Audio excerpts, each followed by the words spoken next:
Hello, welcome to True Hoop with me, Jarod, Hector, and Coach David Thorpe. How are you, sir? All is well.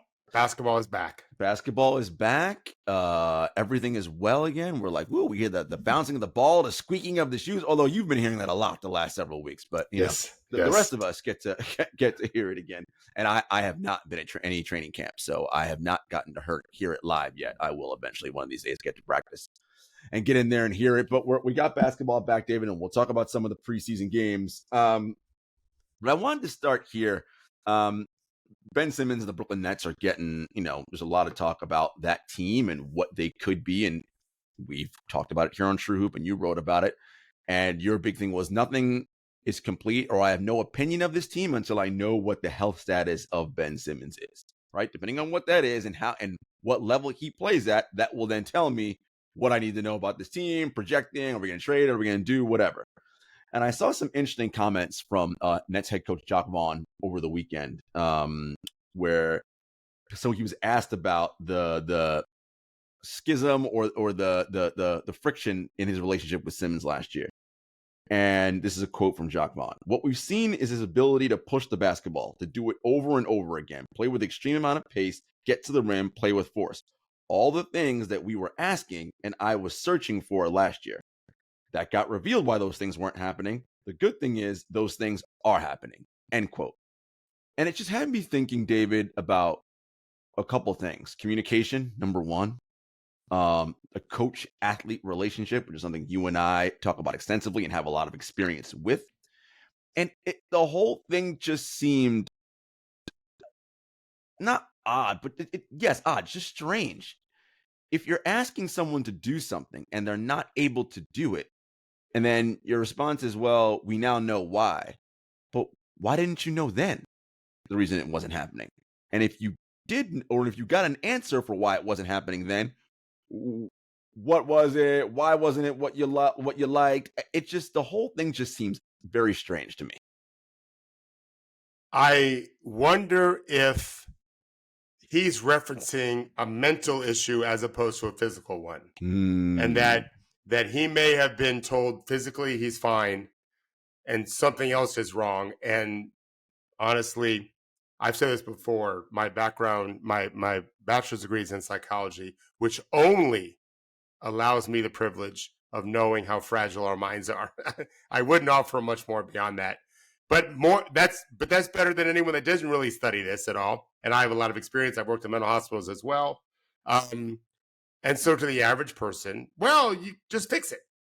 You're not feeling confident, you'll be fine. Like, just, do this, this, and this. It's an art. It's not just a science. And so I appreciate your question. And I wonder if Jock has been told, I don't know, because we don't know, that Ben should be able to play this way. We don't know why he's not playing this way, which suggests to us we think he's okay physically. There's something going on mentally. And until Jock acknowledged that part of it, he was confused by it. I'm only guessing that's what he means. You're right. If he knew there was a back issue and he didn't think, well, that shouldn't keep him from doing what he's doing, well, then he's ignorant of that. Back issues are crazy. Like, what you can't do with that. My guess is Simmons probably had a lot going on. There's a lot going on in a lot of bad ways. I have no idea if what he's telling us is the truth now. Do you? Yeah, no. I mean, what I do know is that he was shut down last year because of that was the public reason stated was the back. Right. To your point, David, if you are not confident in your back and the Nets medical staff is telling you you're okay, that's one hurdle, as you mentioned. Yeah. My mind has to believe that I'm okay to do what you're saying. And so if it doesn't, it will manifest itself oftentimes. And no, it doesn't feel right physically still, right? That often happens. Again, I don't know because he's not saying it. By the way, Ben Simmons doesn't owe us any explanation from that standpoint. The thing that to me is, I always look at this from the human side of it. We talked about this last week with Lauren Holiday talking about getting traded. These are human beings involved. And oftentimes the world of sport does not allow for normal human interaction. It should. David and I both agree with that. There should be more humanity. One of David's favorite lines is, and I've adopted it in my life. It's difficult to be perfect, but it's not hard to be decent, right? That part, the humanity should be there. And, I think as a society and as a sports world, like, we need to figure out a way to do better with these things. Yes, I understand that at the end of the day, you have to play in wins and losses because everybody's fighting for their jobs. Get all that. But if we introduce some humanity in there, I think we might see things work out a little bit better. Yeah, I mean, at the end of the day, I just hope Ben looks even close to being the guy he was.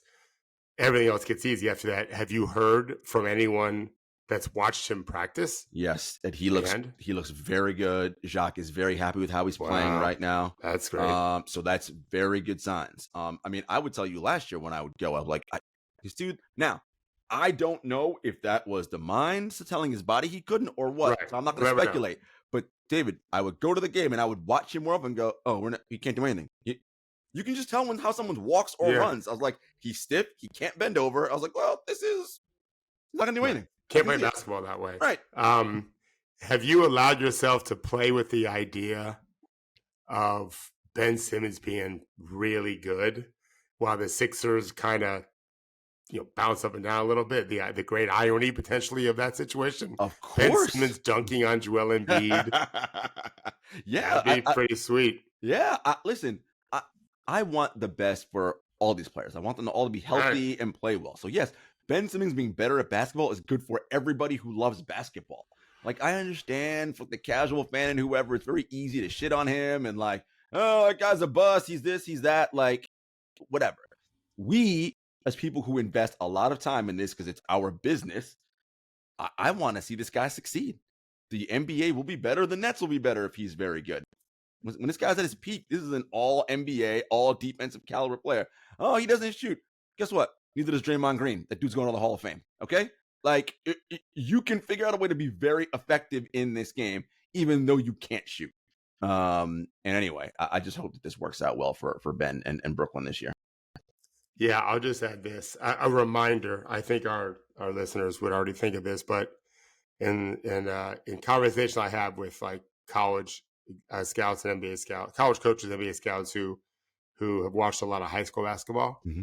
When I've asked them who's the best high school player they ever saw, like Ben Simmons gets more answers than anybody. This is of the last like 20 years. Mm-hmm. Oh yeah. Yeah. Like he was awesome. It's Jordan, because I'm a 5-star guy. Jordan was a 5-star when that's where he kind of became famous. And LeBron, and fucking Ben Simmons. Like, it's that, and that was Wemby.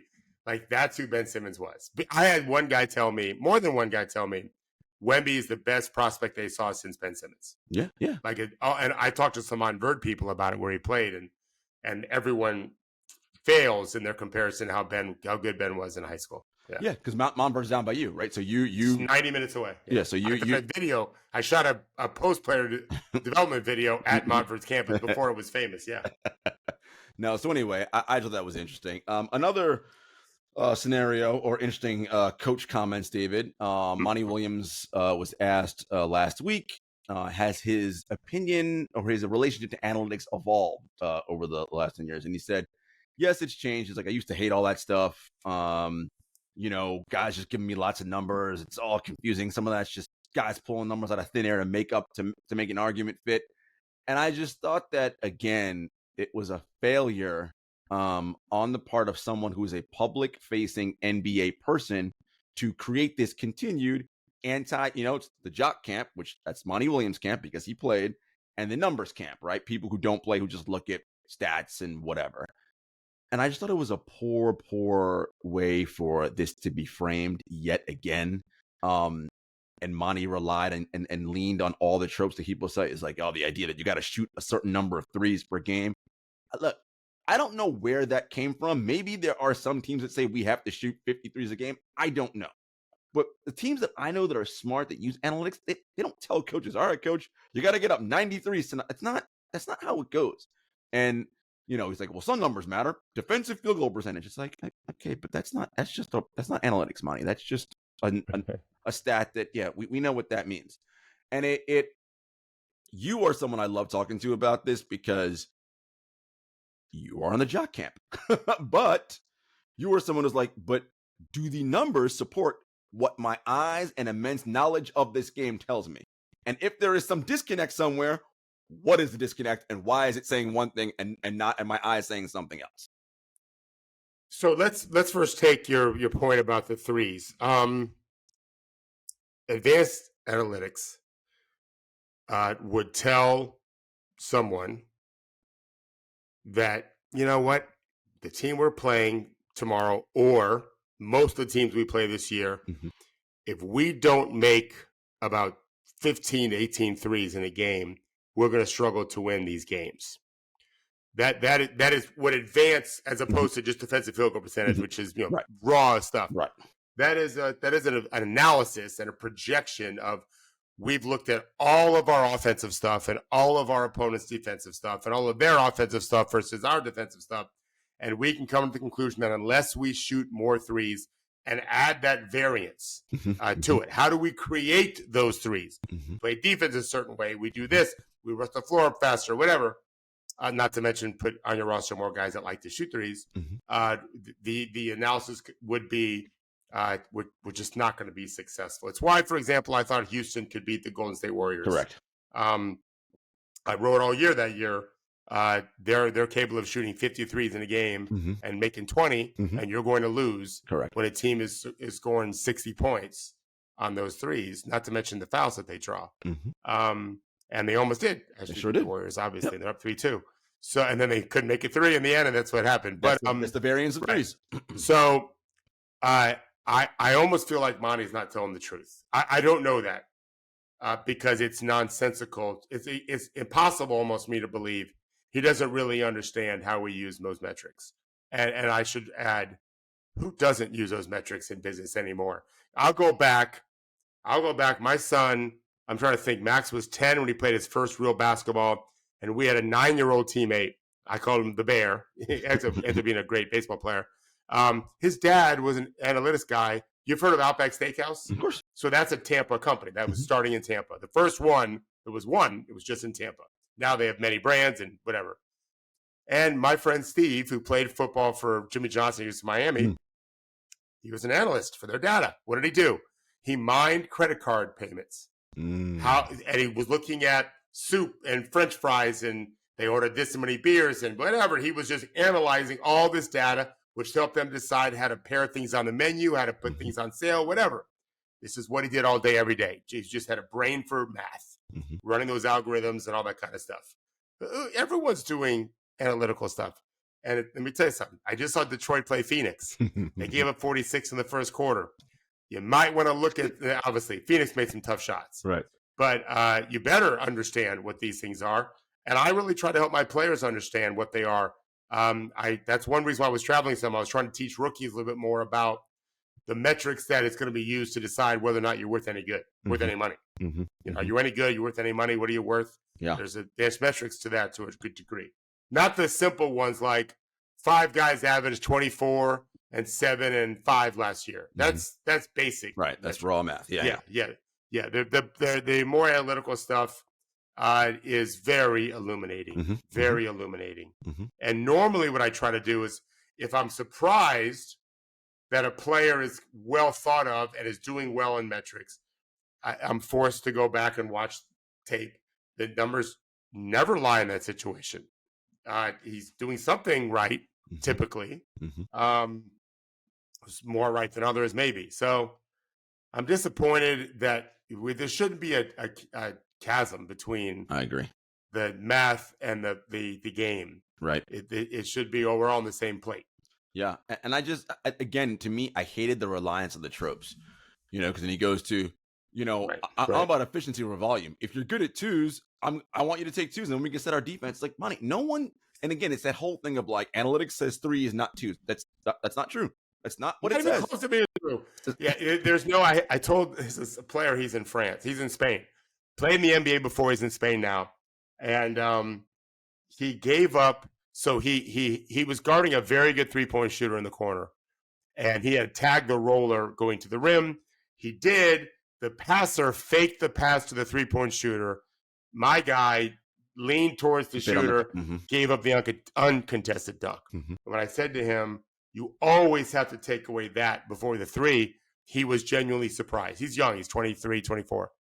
And he said, even though he's one of the best shooters in the league, I said, well, do the math. If you leave him open 10 times, wide open from three, he's going to make 5, let's say, which would make him the best shooter in the league on catch and shoot. So let's call it 5. If you leave the big man rolling to the rim wide open, he's going to make all 10. Yeah. So he's going to score 20, and the guard's going to, and the wing shooter's going to make 15 points in those threes. And that's all he needed to hear. He's like, I never thought of it that way. I said, okay, well, now you've understood. Like, we can't let the guy dunk the ball first. That's not even advanced math. Right. Pretty basic math. Right. Yeah. It's all math. I told you, defense is blackjack. It's all about odds and probabilities. So I don't know. I know this. They're paying him a lot of money. They are. For him to be ignorant about math. And so let's hope that he was just being obtuse, because why would you tell anyone the truth? Yeah, you would hope so. Yeah. And then one thing I will say, though, and he did say that, I guess the advanced analytics person they work with in Detroit. Yeah. He's like, I like working with this guy because he comes on, he gives it to me in bullet points. I don't want to see all those numbers everywhere. Here's what I'm saying. And look, there is something to be said for that, right? Coaches have a lot of things going through their heads during a season, and giving them reams of data is probably not helpful. I don't know how many teams actually do that, because what's the coach going to do with a pile full of data? Probably throw it in the trash. Right. But if you tell him, hey, coach, we have now X amount of minutes of lineup data between these groups of starting 5 combinations. For whatever reason, this group of 5 tends to perform really well. That's just what our numbers tell us. And as you said, David, your thing is like, you probably go back and watch tape and go, what is it about that group of 5? What are the scenarios they're always in that makes them successful? What are the commonalities? Our best players on the floor, right? It's probably why, right? Your best 5-man lineups are probably your best players. I'm no genius, but I'm going to guess that's probably because your best players are out. To be fair, it's when you've got a good lineup that isn't full of your best players. Correct. But even then, what you're talking about, that's anything. That's communication. If I really wanted to talk the way I can talk to my coaching friends, no one would ever want to listen to the show. Right. Because you wouldn't understand what we were saying. And mostly because we can talk in shorthand. Right? I can use phrases and terms you're not familiar with. Well, that's terrible communicating. Correct. So for Monty to say that, like, it's just like him going to them and talking in his gobbledygook, right. For coaching. Right. That's not how it's supposed to be. We're all on the same team here.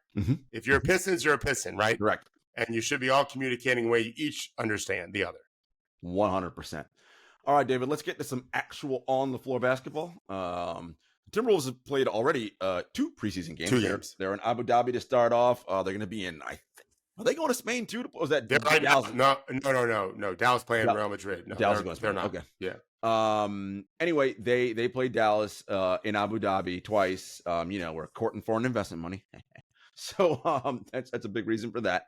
But there was something that you want to talk about Minnesota, and you saw some defensive things that caught your attention. And I went back and looked, and I remember them being pretty good. Minnesota was 10th in the adjusted defensive rating last year. So they were a very good defensive team. Now, they were 23rd in offense. Yeah. So that would be why their net rating was not that great. But they've got some players, David, who can really, really guard. Nickeil Alexander-Walker, someone you want to talk about, he was a plus 1.4 in defensive estimated plus minus last season. He's the one that caught me. I mean, Kyle Anderson was playing good defense, and obviously Rudy. Carl Anthony Towns was hustling everywhere. He looked amazing offensively. He looks lean and just agile.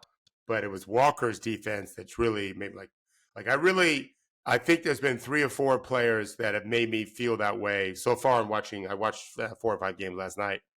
But the first one was Walker. The first one, Kyle Anderson made some good defensive plays. I didn't get too excited about it. When Walker was doing his thing, I thought, oh man, I don't think I realized he can be that good defensively. And he's still growing as a player. Yeah, they have an interesting team if they can get to top 5 defense, which I think they can. David, between Nickeil Alexander-Walker, Jaden McDaniels, Kyle, Rudy, and Anthony Edwards, Anthony was plus 1.2 in defensive EPM last year. A team, if they can, you said top 5. If you can maintain top 10 and get that offense from 23rd up to 12th. 12th? Yeah. Well, now, and they should be with Ant making another leap offensively, a full, hopefully, healthy season of Cat if they don't trade him. This team should be very, very good. It should be. Mike Conley used to be such a good defensive player. It'd be nice to see him, be able to do something. I just like I said, there's the Walker. If Walker, in these for these teams, you need jumps from players. Many guys aren't going to jump. And Rudy Gobert is what he is. Right. Karl-Anthony Towns can improve defensively. Anthony Edwards should still be get much better. Conley, no.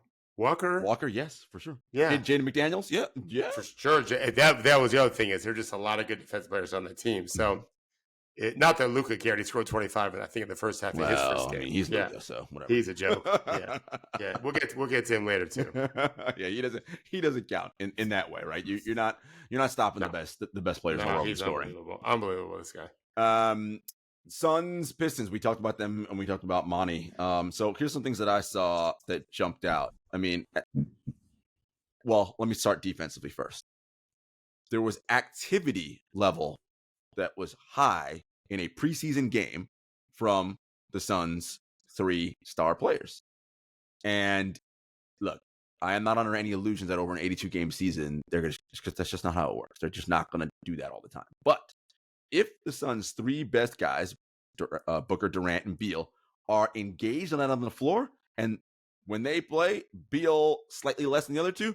I mean, first of all, Durant's been a plus defender for a number of years now. Booker totally competes on that end. If those 3 guys are guarding, I like this team a whole lot better all of a sudden than I did when I was like, I don't know how you're going to guard anybody on this team. So that's the first thing. Defensively, I thought I saw some nice things in preseason game. Well, I mean, their coach is going to be a defensive-minded guy, and probably has been, and they should probably listen to him some. He just won a title a few years ago, and it wasn't a fluke. I realized the pandemic sucked, but they were really good all year. Excellent defensively, number 1. I think. Yeah, they were just Jordan beasts. So, I have questions about Nurkic, as anchoring their center spot. Yeah.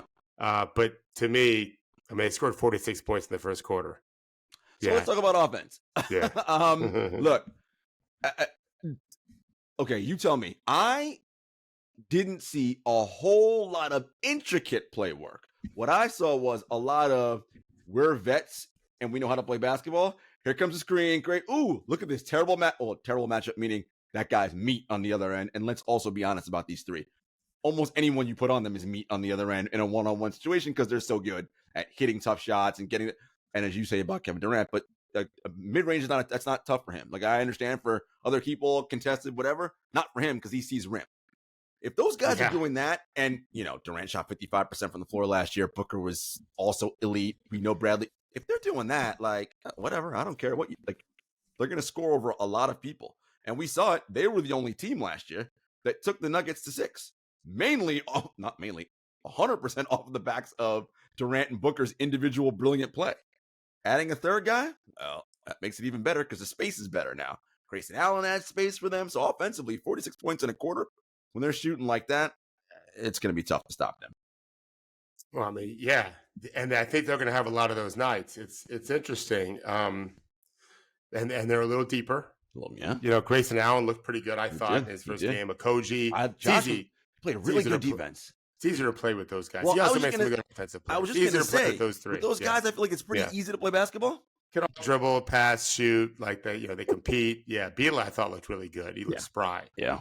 He'll be excited to play for a good team for a while. Finally, for the first time in a while. Yeah. I've been favoring LA and Golden State, and I'm worried about Nurkic, but I also think they can maybe answer that problem at some point. Eubanks was pretty athletic. He is pretty athletic, but they're going to be good. Yeah. With Denver too. That's a nice little foursome right there. I just, what I saw a lot in that game, again, it's preseason, nothing to lose your mind about, as David always says, but when they're running their side pick and roll, David, and it's just like one-on-one in space, I'm like, guys, like, this is like almost not fair. Like, you're like, where's the help coming from? Like, you got an empty side over here. You get a double off of Devin Booker? No. You're coming off Bradley Beal? No. Like, you're going to put a big out there? No. It's just, it causes defensive issues, right? When you're like, what are we going to do with these amazing guys that can really score over anybody and are great individual players? And they're also for as much credit as they get for being great one-on-one players, they're not selfish guys. No, not. That's the whole point. Like they will get off and move the ball, and they understand the game. Absolutely right. Yeah, those guys are easy to play with, man. When I think, I just was doing this when I think about how bunched together these teams are projected to be. We talked about it in our morning content call. Kevin Pelton, our friend, very smart guy. He kind of wrote my article from last year. He did a great job with all of his numbers and everything. He wasn't copying me, but I wrote about Parity last year before anyone was kind of on it because we have this team and that team. But the reality is all these teams are bunched together, and I just figured out based on my own projections, which are the opposite of what Kevin does. It's all based on my eyes. That's it. Just his are way better than mine. Although I'm sure mine have done fine over the years. I just wonder, Jarod, if can maybe one team, go on a 15-game win streak. I honestly, if I was in a position to do this, and maybe I can, I would ask my data people, what team has a month of just garbage scheduling? I want to know, because there is a chance that one team got a little lucky with the schedule and can ring off 12 or 13 and 15 of 16 or whatever, so and then run and hide, because it's going to be hard. There's just not a lot of bad teams. There's not a lot of bad teams. I like it. You know what? We're going to come right back to this, but first I'm going to finish on Suns Pistons. I like some of the stuff I saw from the young guys at Detroit. Cade in particular. First of all, we liked Jalen Duren last year. He's young. You liked Jalen Duren last year. Oh, you didn't. No. I'm just saying I didn't have a strong opinion. He doesn't know what he's doing. Yes. He's a physical gift. Yes, that's what I like. His gift is his physicalness. He's a big, athletic, long dude. No idea if he's going to figure it out. Ben Wallace did. Yeah. Playing for that team. Yeah. He kind of looks like Ben, just a body as a teenager that looks like a grown-ass man. And he knows how to use it. Their best big man was Marvin Bagley. Yes. Former number 2. Yeah, number 2. World draft pick. And I was very high on him coming out of Duke. I thought Kenningham looked just okay. Just okay. At best, just okay. I liked Ausar Thompson. He looked so fluid on the floor. He's like running up and down. He's a great athlete. Yeah. His shot is fucked up. He made a big 3 to tie the game late, but I wouldn't trust it. Correct. I doubt he does. I'm glad he took it, though. He was open. He made a play defensively where he kind of took the ball from Booker, which you don't see a lot of, just 2 hands. Give me that. He can really pass. Yeah. He's a nice player. He's got to get a lot better to be a good player. But there is the potential, not this year probably. Yeah. There's potential there. Ivy was okay. He was definitely okay. But yeah, Cade, if Cade's going to be the guy, he's not. He's now 2 years. Right. So I'm not judging anything, but he's not there yet. You see the seeds, right? The seeds are there of a team that if, and again, it's a big if. Player development's not linear. Like, these guys figure out some of their gifts and how to use it how to make winning basketball plays, as David always says. And it's very hard for almost every rookie in the world to do. It's just too difficult. But if they can start learning how to do that, man, and Monty's going to definitely give them, although you didn't see it in quarter 1, he's going to give them defensive principles, right? That's going to be where he's going to start them on that end of the floor. And as I said, I think on last week's show, if you can get young guys, who always want to score and do all the fun. Yes, scoring is the best. Of course, that's the best part of the game. But if you start caring about that early in your career, I don't have to worry about you later on when you're a vet, hopefully. So that's the goal, right? Like, can you get these guys to buy in on that end of the floor? Because they, athletic wise, they should be decent defense, right? Like, knowing where to be. Like, again, Thompson, he's so fun to watch. Like, in the open court, I'm like, man, he's long. It's like a gazelle. I'm like, this. I mean, he definitely has the athleticism to be special. The feel, really impressed with his feel. Whether or not that translates. Yes. Yeah, got a lot of work to do. Well, that goes to show you, David, how difficult it is. It's really hard. It's fucking hard. Really he just hard. said, listen to what Coach David Thorpe, guy who's been doing this for a long time, just said. He has the feel and the physical tools to be elite. But will he get there? Yeah. There's a lot going on there. Got to get a better shot. You got to accept a role early and grow with that role. There's just a lot of things in play because he's not going to have the green light. No. Kate Cunningham has green light. Jay Ivey was the number 4 or 5 pick a year ago. Not to mention all their big guys, and they've got to figure out. They got Stewart and Duran both playing. Wiseman off the bench. Like there's a lot of figuring out they have to. Bogdanovich, I don't think even played yesterday. No. Yeah. So, although he could be moved, and probably should be. And you heard what Monty said. He said the backup 5 minutes is going to be between Bagley and Wiseman. Yeah. And I was like, oh. Yeah, Bagley's been a lot of 4, and maybe they made a decision to play him at 5. Yeah. Yeah. All right, guys, we'll be back after this brief commercial break.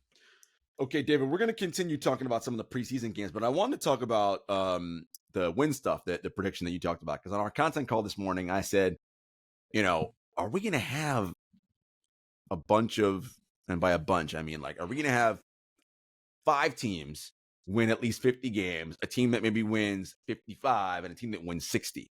And you mentioned Kevin Pelton's piece. And if I'm looking at Pelton's piece right now, in the East, he has one team, winning 54 wins. And that's the Boston Celtics. Everybody else has got 48 from there on down. And it's an average weighted thing. The Maryland Bucks have 48. Yes, correct. Yeah. And then in the Western Conference, highest win he has is the Memphis Grizzlies at 48 wins. And the Timberwolves at 47, Nuggets at 46, and down from there. So he's got Minnesota as a 2 seed? Well, not necessarily in seeding order, just like in the way you average out wins. He's like, this team could probably win what were the Lakers and Golden State? I'm going to pull them up right now. Lakers were Golden State 43 average wins, and then run through their simulator. Lakers 41, and I bet that's a health thing. I 100% bet it's a health thing because that's I'm sure what the machine takes into account. Memphis was number 1 at 48. 48, yeah, 54 and 48, right? So we already said the West is going to be tough this year. And you just said before our commercial break, who can run off 15 straight games in a row? This is the tough part about making a prediction. Somebody or a bunch are going to be hurt or something's going to go on. There's going to be a team that was supposed to be decent, but for whatever reason, they're terrible. And that becomes, quote unquote, an easy win, right, for you. I don't know who, I don't know when, but somehow, some way, it'll probably happen. And whose schedule, to your point, David, lines up where you go, ooh, we got those bottom feeders now. We can run off 12, 15 games in a row. But look, Orlando. Who's going to be terrible? Orlando? That's what it comes down to. Orlando. I don't think so. Well, okay, there we go. Let's keep going. Detroit, you think, yes, terrible. I think they're going to be bad. Houston? I don't know. This is right. Like, definitely not Indiana. They're going to be good. Chicago, they'll probably be bad. I don't think they're going to be terrible, though. Okay. I don't think they're going to be terrible. So they could trade all their guys, and that's what we have to see. Right. Charlotte, yeah. I don't know if they're going to be terrible. Sure. That's the thing, Miles right? Bridges is a good player. He's back now. Yeah, and if LaMelo's healthy, that's a hell of a right. Now they could be terrible. Yeah, I'm not saying they can't be. So how do you get fat? That's why all these numbers are low. Right. Is you can't get fat on 4 or 5 teams. Mm-hmm. You can't count on 7, 8 wins. Right. Over against 2 teams or 3 teams. You can't do it. Yeah. It is interesting to see this year. But again, the injuries and all that, and who trades, who for whatever reason gets off to a crappy start, and the GM decides to abort or whatever, something like that will happen because it always does. We just don't know who or when. But yeah, it's something that bears watching. It would be nice, David, if like at least from now through, let's say Christmas, teams like those teams who are like, we're not sure, they're just frisky, right? It's like, man, you go to Charlotte and it's like, you're not up by 20. It's like, damn it, they're within like 2 possessions late all the time. What's the deal? Yeah, every coach is coaching for his job. Well, that's the other on those part about teams. this. Yeah, on those teams, they're coaching for their job or their next job, wherever it's going to be. Yeah, no, you're right about that. Okay, Clippers starting 5 against the Jazz. What'd you like in that game from the Clippers? If you liked anything, you probably didn't like much. I like that they got their guys on the court. Yes, that was it. That's it. I didn't even care. Those. It's just seeing those guys play. They're not going with a traditional power forward. It's Kawhi or Paul. Mm-hmm. Terrence and Bones. And Bones. Mm-hmm. Yeah. Which I kind of like that actually. Yeah, it's fine. Yeah, I think that there's I think they still want to do the Harden deal, but they got to play without him. And so to me, the big thing is, can those big two can that big two, just stay healthy and play. And then they need some other guys. So, Terrence Mann can step forward. He hasn't. Can he make a leap? Yep. Consistently. Can Bones get much better defensively where he's just bad instead of torch level? Mm-hmm. Does he shoot well? Zubac is fine. Mm-hmm. Norman Powell. They have a lot of guys. Or is he part of a move because they got it? Yeah, for sure. Yeah. Does Danny want the Jazz to be good this year? I mean, he's got so much draft capital. It shouldn't matter that much. I agree. Yeah. Chris Dunn. Yeah. Is, I've been hearing about him all summer. You know what he did yesterday from the field? No. 7 for 7. Ooh. And he's an elite defender. He looked like he was faster, quicker, craftier, more powerful than the other guys. He was very impressive. It's one game. I like it. But I've heard good things about him lately, like really impressing people that he's finally maybe figured things out. And maybe it wasn't all his fault to begin with. He was almost out of the league. I think he was out of the league for a bit. So in G League. So they're going to be surprising some people. We already know what they got with Walker Kessler, who we loved last year. Of course, Lauri Markkanen was a most improved player, made an all-star team. This team could be good. I think we talked about it during our preview. I'm still not sure about the Colin Sexton thing. What you're doing there? No, but Dunn is good next to him because he's such a better defender. Yes, yeah, absolutely. So that's okay with me. The Raptors. So the Raptors. Let's start here first. They have a new head coach. So that means presumably they're going to play a little bit differently than they played under the last head coach. Did you see anything different from the Raptors in this first preseason game? Well, ironically, and supposedly, Darko being Serbian, European based, they're going to be less hair on fire defensively, jumping and passing lanes, and yet I don't think their spacing offensively allows for them to think they can just outscore people. They played an amazing second and third quarter defensively. Really, and they blew the Kings out after being down the first quarter with very, very impressive deflections everywhere. Siakam in particular looked like the all-world defender I once thought he was going to be. I don't know why. Maybe it's because he didn't do much on offense. They were kind of figuring out how to play Scottie Barnes at point guard. I'm not worried about Pascal for the regular season. He'll be fine. Or maybe he feels like I'm not going to play 37 minutes tonight, so I can play defense, which is a message to Darko. Stop playing all your best players all those minutes. Right. But yeah, they were all over the place defensively. One time Keegan Murray brought the ball up the court for the Kings, and Siakam picked him up the 90-foot mark and harassed him into a deflection out of bounds at half court. Scottie played point. He did fine, not great. I don't think it's his natural. Right. I don't think it's the best place to play him. Is always have him on the perimeter. Okay. I'd like to see them use him more like the Bulls use Michael Jordan, Scottie Pippen. Okay. Sometimes being a primary ball handler, oftentimes not. But right now they have no one else. Yeah, the Toronto, Miami don't have point guards. I mean, Miami's got Kyle Lowry. That's about it. Clearly, that you said on our morning content call, they don't value point guards. Apparently, do we think that? Okay, if this is the what they see as the future as Scottie Barnes as eventually their lead ball handler, clearly it's going to be growing pains. It's going to take some time. That means they're not going to be very good this year if that is the case, right? That's just because you got to learn. Well, no, it depends. So you're bringing up a good point. They can wean him into the point guard position, as it were, the quarterback position. But they did a lot of, I call it joker elbow actions, pinch post, elbow, dribble handoffs, pick and roll inside the 3-point line. If the ball is in Pirtle and Siakam's hands in the elbow more, OG and Barnes there too, you're less reliant on that primary organizer. Got it. And so they've got so many long athletic dudes. They can trade one. Like there are trades for OG if you're going to lose him anyway. Who says he won't do an extension? Siakam has not said that. They can do an extension with Siakam tomorrow. Right. OG has said he's not going to do it. He's going to go into free agency.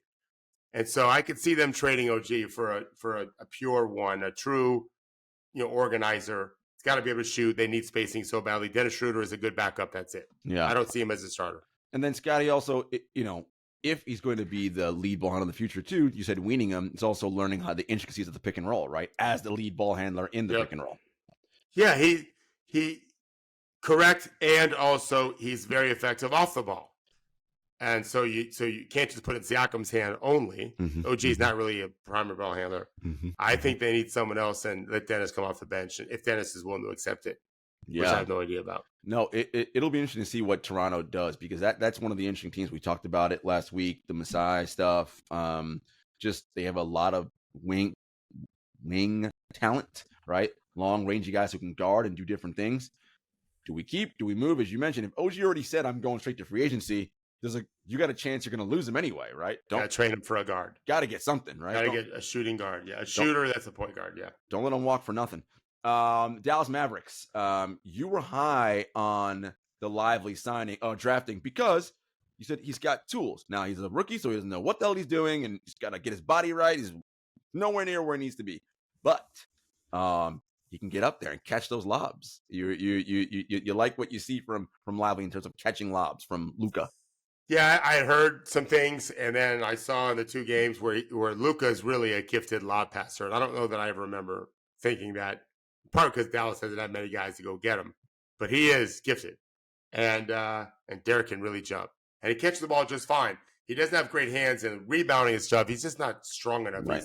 He's bullied a lot, but no, there's some potential there, and we need to keep an eye on that. He's not gonna put up big numbers, whatever, but he can end up being the starter the whole year.